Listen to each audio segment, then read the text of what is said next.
Saudara-saudara yang terkasih dalam nama Tuhan Yesus Kristus, selamat pagi.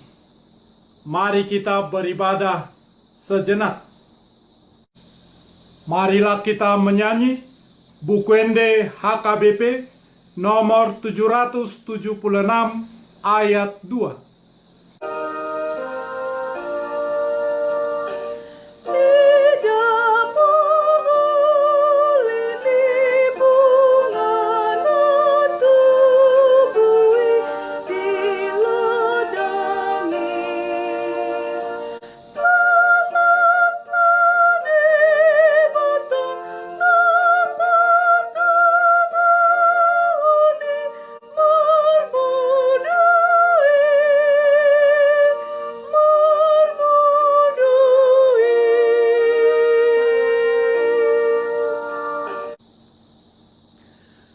Kasih karunia dan damai sejahtera dari Allah Bapa dan dari Kristus Yesus Tuhan menyertai saudara-saudara. Amin.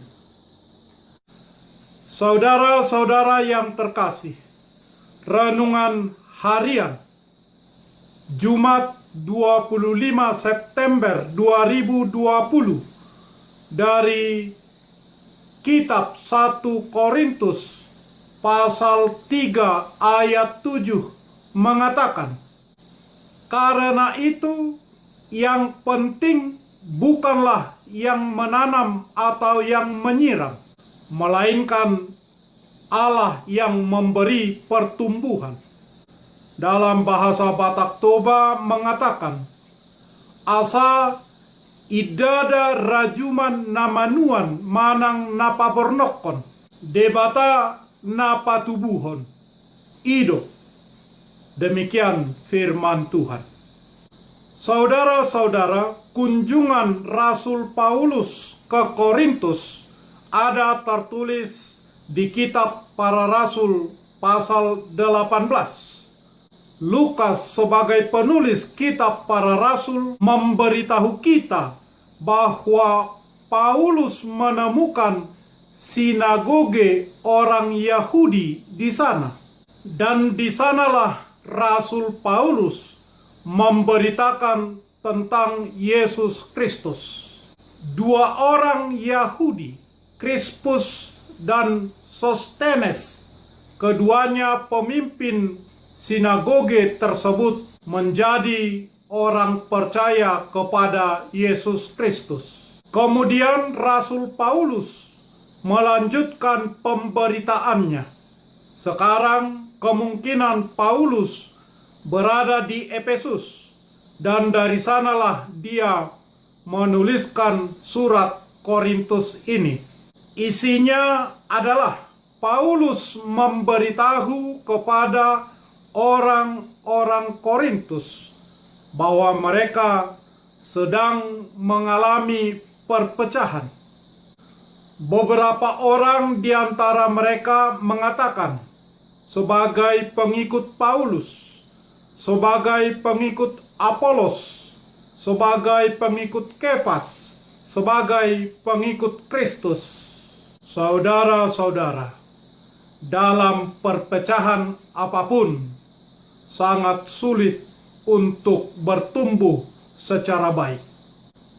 Rasul Paulus adalah seorang tokoh terpelajar dan yang pintar pada zamannya. Namun, ia juga memiliki beberapa kelemahan, sebagaimana tertulis dalam kitab Korintus. Sebab kata orang, surat-suratnya memang tegas dan keras, tetapi bila berhadapan muka, sikapnya lemah. 2 Korintus pasal 10 ayat 10. Tetapi Tuhan melihat dan membutuhkan hati manusia. Ia mengendalikan setiap peristiwa di sekitar kita demi kebaikan kita dan untuk kemuliaan Tuhan. Bahkan peristiwa-peristiwa yang kita anggap paling buruk, Tuhan sanggup mengendalikannya untuk kebaikan kita dan untuk kemuliaan Tuhan. Intinya adalah semua untuk kemuliaan Tuhan. Hari ini kita mendengar renungan harian tentang situasi di Korintus, tentang terjadinya perpecahan. Dan sumber perpecahan itu adalah ketika orang Korintus berpikir berpusat pada diri sendiri. Mereka mengedepankan pemikiran mereka sendiri. Mereka mengedepankan keinginan hati mereka, sehingga memilih seseorang yang memenuhi keinginan mereka tersebut. Apakah Paulus, Petrus, Apolos, atau Kristus? Oleh karenanya mereka terpecah. Seharusnya baik Paulus, Apolos, atau Kepas, mereka masing-masing adalah pelayan Tuhan. Dalam bahasa Yunani, pelayan disebut diakoni, dan dari sanalah berasal kata diaken. Makna dasarnya adalah seseorang sebagai pekerja kasar. Dalam budaya Yunani pada saat itu, seorang diaken atau hamba tidak memiliki hak, dipandang sebagai pekerja kasar yang terendah, tidak memiliki status. Paulus menggunakan sebutan itu untuk para pelayan Tuhan, sebab mereka adalah para hamba Tuhan yang bekerja dengan arahan Tuhan, melakukan apa yang Tuhan katakan sesuai dengan otoritas Tuhan. Para pelayan tidak memiliki kemampuan dari dirinya sendiri. Tuhanlah yang memberikan kepada mereka masing-masing, baik Paulus, baik Apolos, baik Kepas, kesempatan untuk melayani tersebut. Mereka menanam, mereka menyiram, atau mungkin seorang dari mereka menanam, yang lainnya menyiram, tetapi Tuhanlah yang memberi pertumbuhan. Saudara-saudara yang terkasih, di dalam Yesus Kristus kita semua adalah hamba Tuhan. Tuhanlah yang memberikan perintah kepada kita, sehingga kita ada yang menabur, ada yang menanam, ada yang menyirami. Tetapi Tuhanlah yang memberi pertumbuhan. Mari kita lakukan dengan sebaik mungkin apa yang diperintahkan oleh Tuhan kepada kita.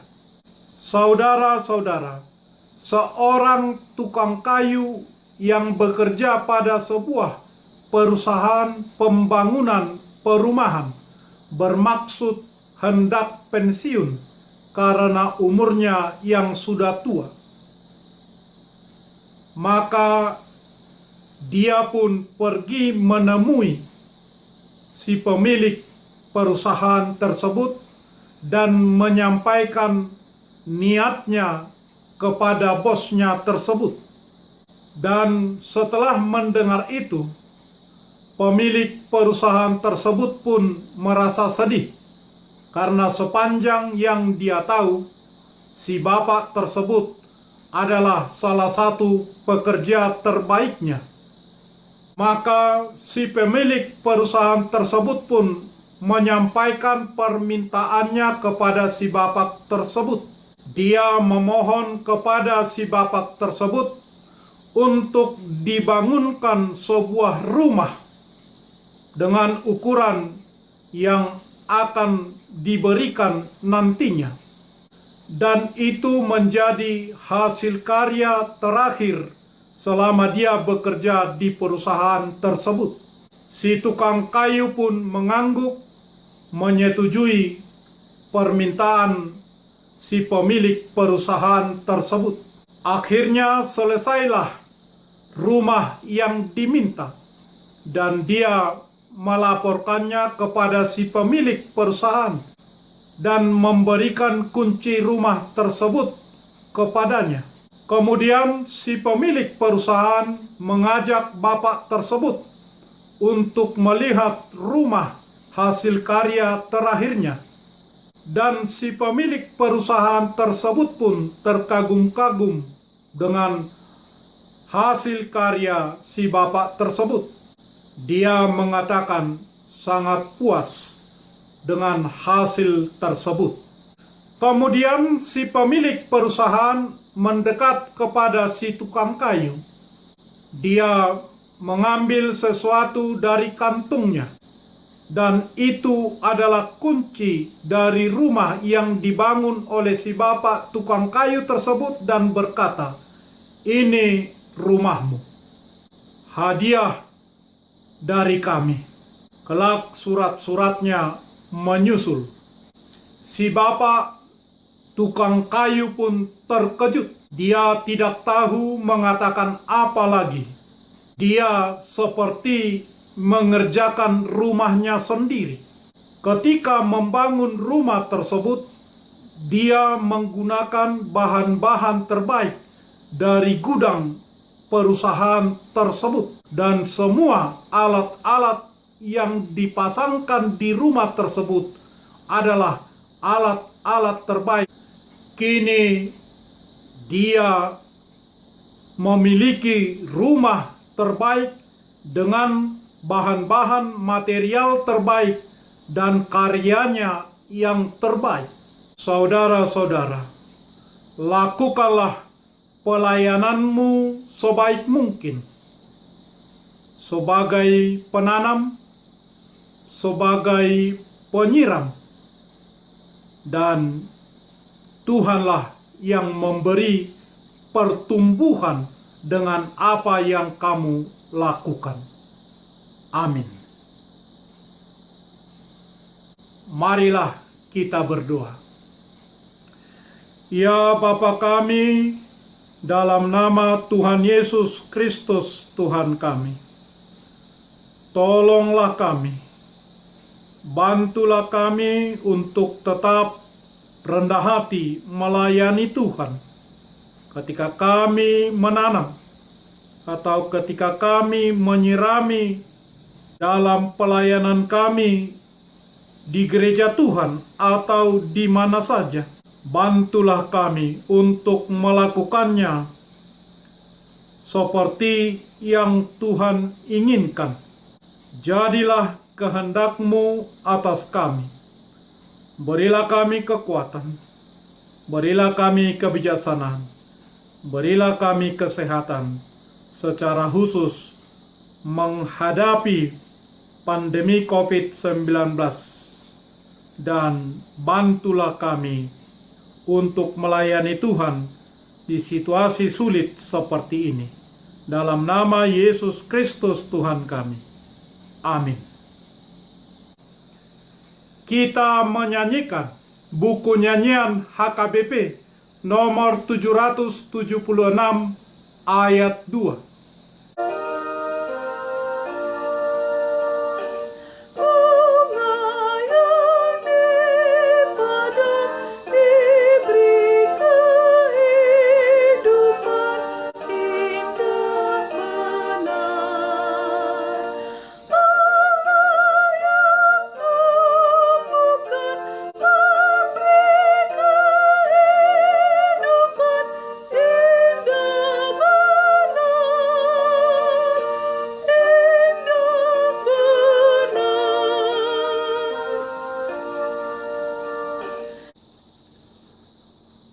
Anugerah Tuhan Yesus Kristus, kasih setia Allah Bapa, dan persekutuan Roh Kudus menyertai saudara-saudara. Amin.